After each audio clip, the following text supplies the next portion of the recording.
पत्थर की कीमत। एक हीरा का व्यापारी था जो हीरे का बहुत बड़ा विशेषज्ञ माना जाता था, किंतु गंभीर बीमारी के चलते अल्प आयु में ही उसकी मृत्यु हो गई। अपने पीछे वह अपनी पत्नी और बेटा छोड़ गया। जब बेटा बड़ा हुआ तो उसकी माँ ने कहा, बेटा, मरने से पहले तुम्हारे पिताजी ये पत्थर छोड़ गए थे। तुम इसे लेकर बाजार जाओ और इसकी कीमत का पता लगाओ। ध्यान रहे कि तुम्हें केवल कीमत पता करनी है, इसे बेचना नहीं है। युवक पत्थर लेकर निकला। सबसे पहले उसे एक सब्जी बेचने वाली महिला मिली। अम्मा, तुम इस पत्थर के बदले मुझे क्या दे सकती हो? युवक ने पूछा। देना ही है तो 2 गाजरों के बदले मुझे ये दे दो, तौलने के काम आएगा, सब्जी वाली बोली।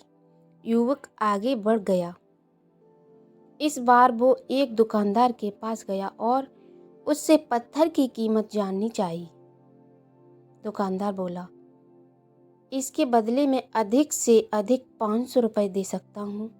देना हो तो दे दो, नहीं तो आगे बढ़ जाओ। युवक इस बार एक सुनार के पास गया। सुनार ने पत्थर के बदले 20,000 देने की बात की।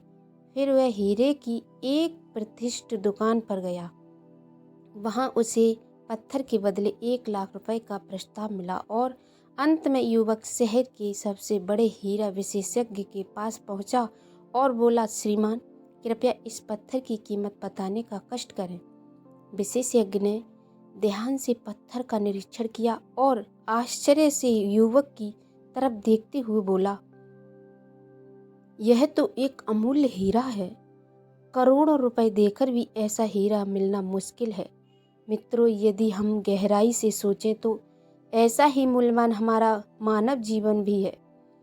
यह अगर अलग बात है कि हम में से बहुत से लोग इसकी कीमत नहीं जानते और सब्जी बेचने वाली महिला की तरह इसे मामूली समझा तुच्छ कामों में लगा देते हैं।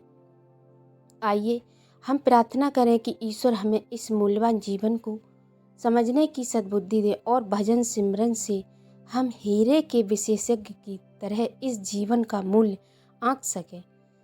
जीवन में सच्चे सद्गुरु की शरण में जाना चाहिए। सकारात्मक रहें, सकारात्मक जिएं।